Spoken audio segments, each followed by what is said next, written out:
Dark Girls, the new book, a collection of beautiful photographs and essays depicting African American women. I'm Michael Reel, and this is ReelUrbanNews.com. We speak exclusively with the author, Bill Duke.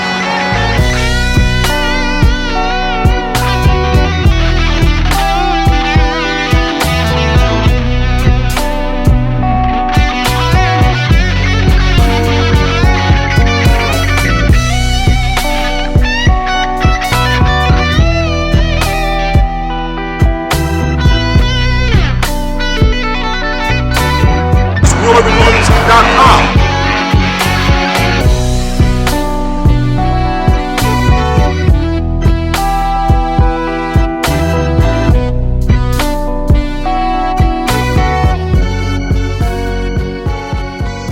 Mr. Duke, what a wonderful collection of photos of African American women of dark hue in your new book entitled Dark Girls. It's a beautiful book. Tell us about it.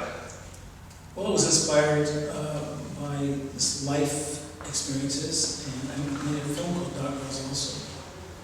I really want to address the issue of colorism in our community. Unfortunately, we have racism within our community called colorism, but light is better than dark, and it's been going on, I guess, since slavery, the house Negroes versus these field Negroes, and all of the implications of that. And until this day, if you go online and look at hashtag Team Light Skin and hashtag Team Dark Skin, each has over 300,000 members. And these are young ladies that have categorized themselves into skin color. So I wanted to create a book that showed the beauty of black women, dark-skinned black women, so that little girls of the future, when they're addressed in a negative way, they can point to something and say, no, look at this. Why do you think this stigma has stuck around for so long? I don't know if it's genetically based. I don't know if it's part of our gene pool or just something that is propagated through our ignorance. I mean, I just came back last year from Ghana, Africa, and one of the biggest selling cosmetics there is skin bleach. Skin bleach is a $50 billion business annually. And so I think it's a matter of self-esteem. We've been taught to not like ourselves. And from the brown paper bag that test that was put on church doors to the present day, we still have that stigma. But the irony is that you have white females, for example, spending 2 times a week in tanning salons trying to get darker, crinkling their hair up, trying to look more ethnic, botoxing their lips and getting butt lifts to look more ethnic. It's almost like we said, well, God made a mistake, we have to correct. And it's based upon the beauty business. And the beauty business is being paid well because of our low self-esteem.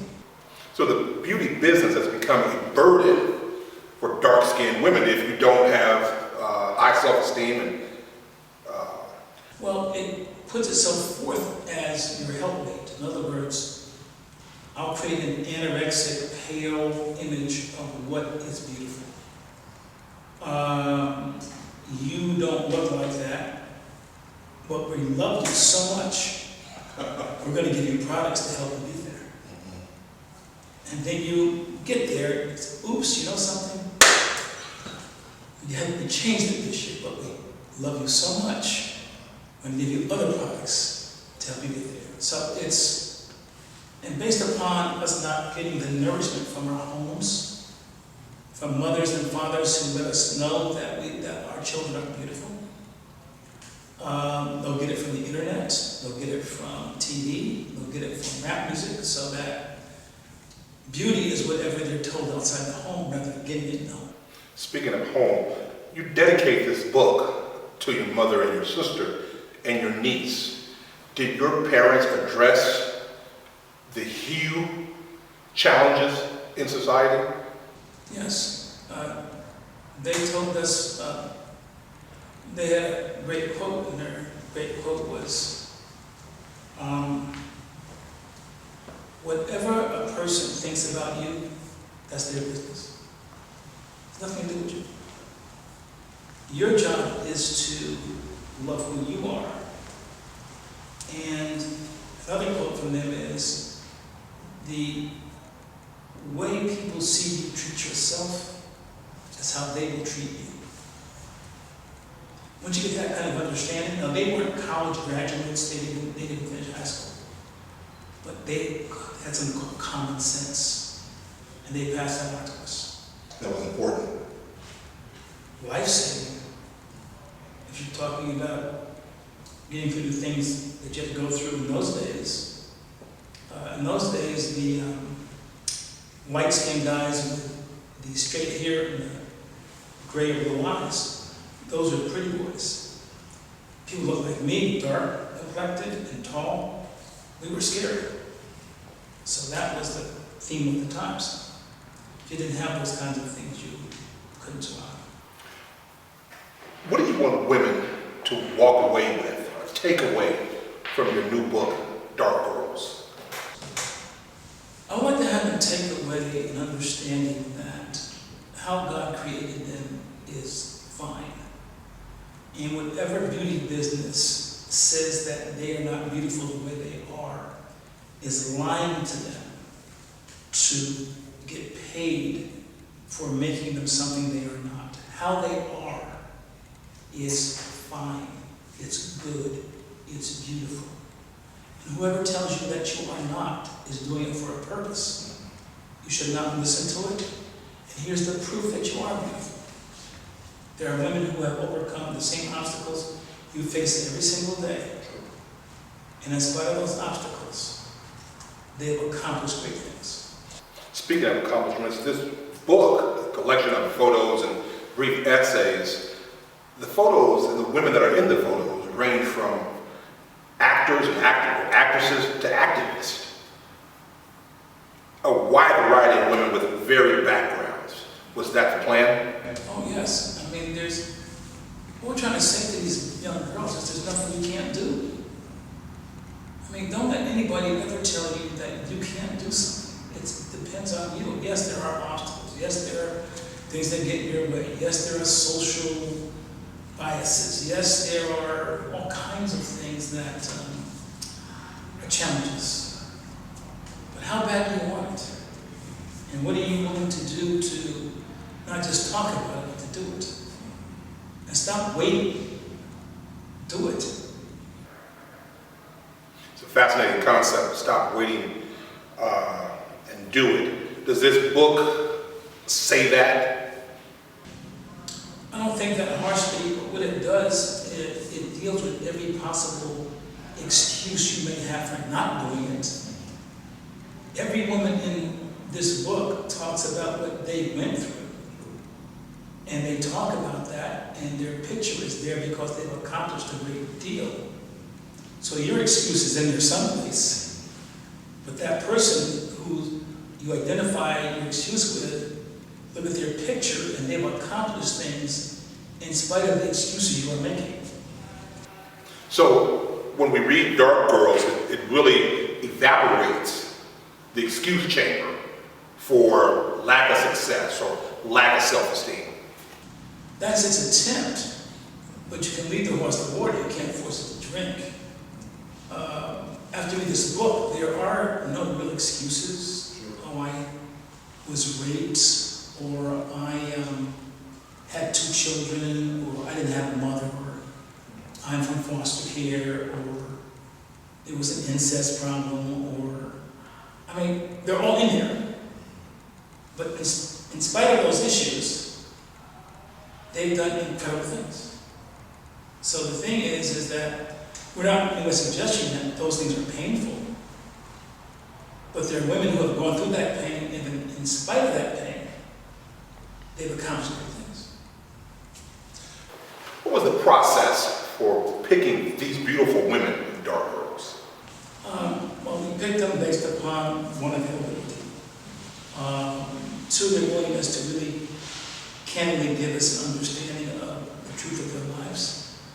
Some people have issues they're not willing to, it's so painful they can't talk about it. And so that helped cut people down. Even in different cities and places that we went to, people that were available. Then we had some celebrities and just regular folks trying to mix it up a little bit. I noticed that the women in the book, you have a few celebrities, but you really have ordinary women with extraordinary lives, clearly. But if you walk down the street, you wouldn't recognize them. You wouldn't say, oh, that's a celebrity or a high-profile individual. You have ordinary-looking women with extraordinary lives. They're beautiful. We pass by, I don't know, if a woman is looking a certain way, then in our mind she has no value. I love so much on the MVP award this year, Kevin Durant. Did you see that? Yeah. Well, he got the MVP award, and he said, you know, I'm not the real MVP in this room. Yes. Right. He said, she's sitting in the front row there because me and my brother went to sleep many nights with our stomachs full, and she went to sleep hungry, so he gave it to her. Sure. See, those women are in that book. The recognition that they don't get, we give them that recognition. You've been in Hollywood a long time. What's Hollywood's role in the skin game, the beauty business? Well, That's it. it's the master. It speaks for itself. I mean, if you look at the number of women, dark complexion, that are leads in movies, or newscasters, or models, or whatever it is, with few exceptions, it doesn't move in that direction. And so it's a matter really of us assessing the reality of it, and those of us who are in media addressing it in whatever small way we can. What is our responsibility, those of us who create images and create content? What is our responsibility to these women? To stop drinking the Kool-Aid. You know, if you become a millionaire, I mean, look at 70% of athletes and actors and everybody else who are black. It's like they dip from the same pot. I mean, you know, all those women are beautiful. The light-skinned women, certain hair texture, black, beautiful. But that's like, my daughter is my complexion, and every time she meets somebody, they always say to her, not who are you, but what are you?